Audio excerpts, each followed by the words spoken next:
नमस्कार दोस्तों, मेरे चैनल भक्ति भाव टीवी में आपका स्वागत है। तो दोस्तों, आज की इस वीडियो में मैं आपको बताने वाली हूँ सोमवार व्रत कथा एवं व्रत विधि। पहले समय में किसी नगर में एक धनी व्यापारी रहता था। दूर दूर तक उसका व्यापार फैला हुआ था। नगर के सभी लोग उस व्यापारी का सम्मान करते थे। इतना सब कुछ से संपन्न होने के बाद भी वह व्यापारी बहुत दुखी था, क्योंकि उसका कोई पुत्र नहीं था, जिस कारण अपने मृत्यु के पश्चात व्यापार के उत्तराधिकारी की चिंता उसे हमेशा सताती रहती थी। पुत्र प्राप्ति की इच्छा से व्यापारी प्रत्येक सोमवार भगवान शिव की व्रत पूजा किया करता था और शाम के समय शिव मंदिर में जाकर शिवजी के सामने घी का दीपक जलाया करता था। उसकी भक्ति देखकर माँ पार्वती प्रसन्न हो गई और भगवान शिव से उस व्यापारी की मनोकामना पूर्ण करने का निवेदन किया। भगवान शिव बोले, इस संसार में सबको उसके कर्म के अनुसार फल की प्राप्ति होती है। जो प्राणी जैसा कर्म करते हैं उन्हें वैसा ही फल प्राप्त होता है।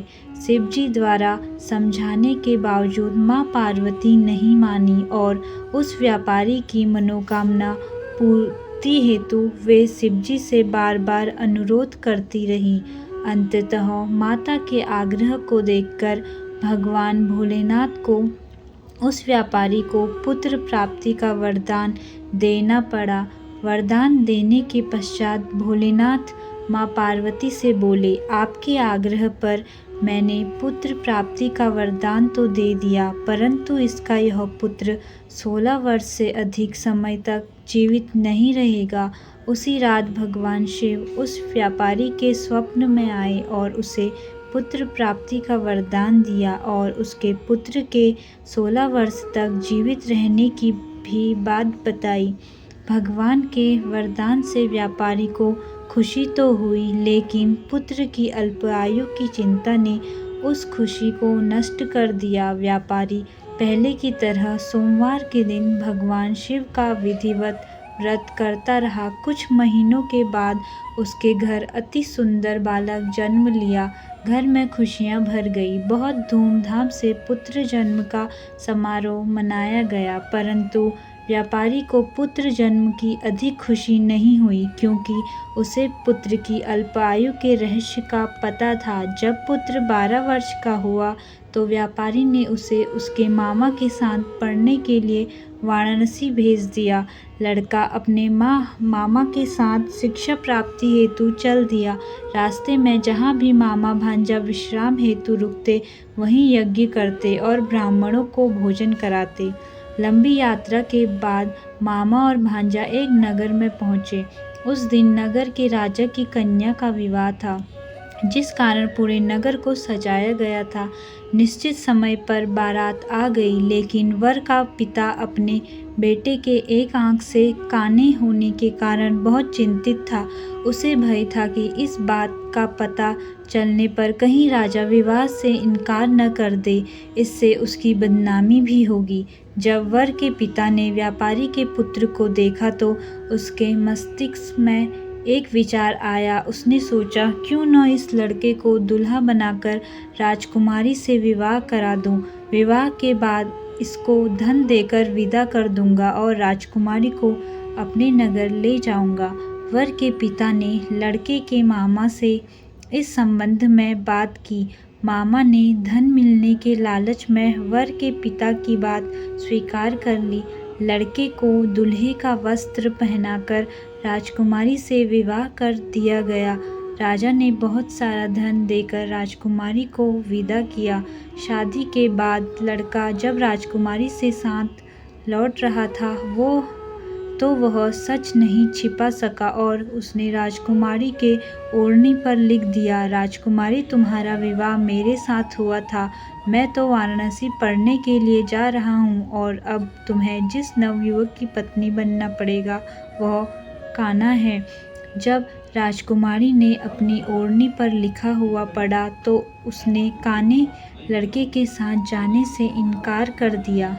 राजा सब बातें जानकर राजकुमारी को महल में रख लिया। उधर लड़का अपने मामा के साथ वाराणसी पहुंच गया और गुरुकुल में पढ़ना शुरू कर दिया। जब उसकी आयु 16 वर्ष की हुई तो उसने यज्ञ किया। यज्ञ की समाप्ति पर ब्राह्मणों को भोजन कराया और खूब अन्न वस्त्र दान किए।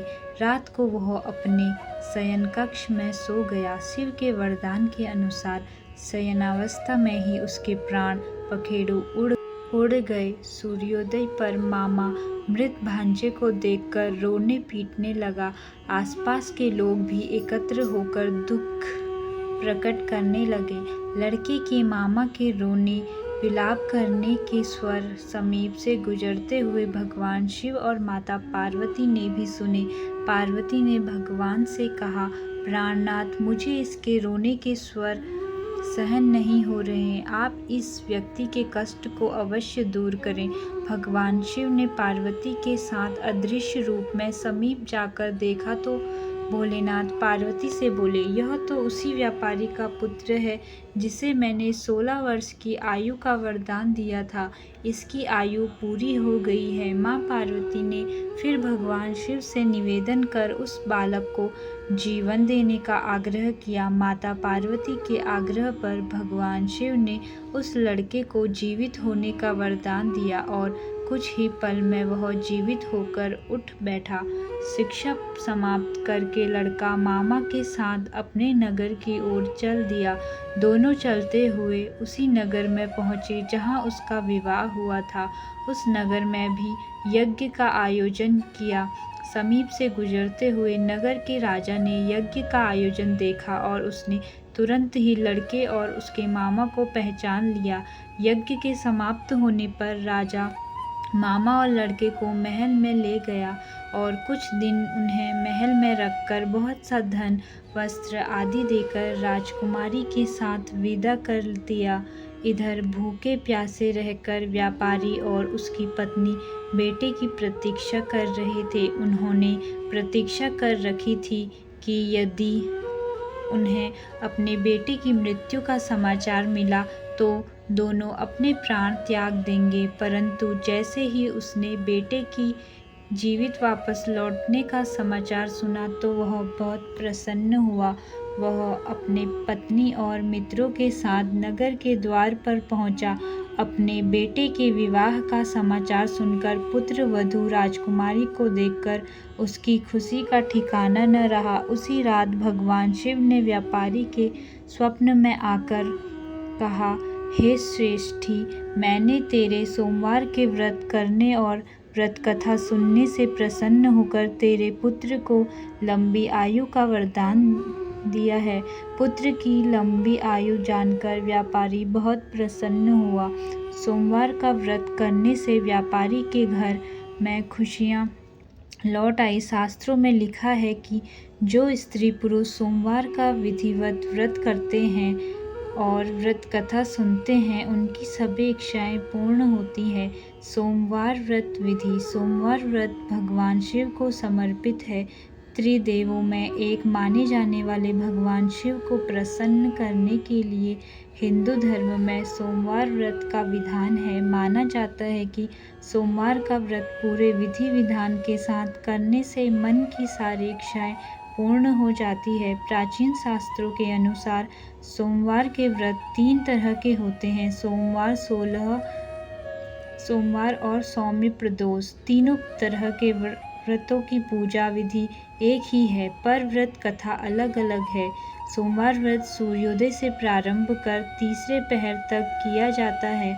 शिव पूजा के बाद सोमवार व्रत की कथा सुननी आवश्यक है। व्रत करने वाले को दिन में एक बार भोजन करना चाहिए। सोमवार को ब्रह्मा मुहूर्त में सोकर उठे। पूरे घर की सफाई कर स्नानादि से निर्वृत हो जाएं। गंगा जल या पवित्र जल पूरे घर में छिड़कें। घर में ही किसी पवित्र स्थान पर भगवान शिव की मूर्ति या चित्र स्थापित करें। तो दोस्तों, कैसी लगी आपको यह जानकारी? कृपया कमेंट करके ज़रूर बताएं और ऐसी ही बहुत सारी कहानियों, कथाओं और जानकारियों को सुनने के लिए मेरे चैनल को सब्सक्राइब करें। धन्यवाद।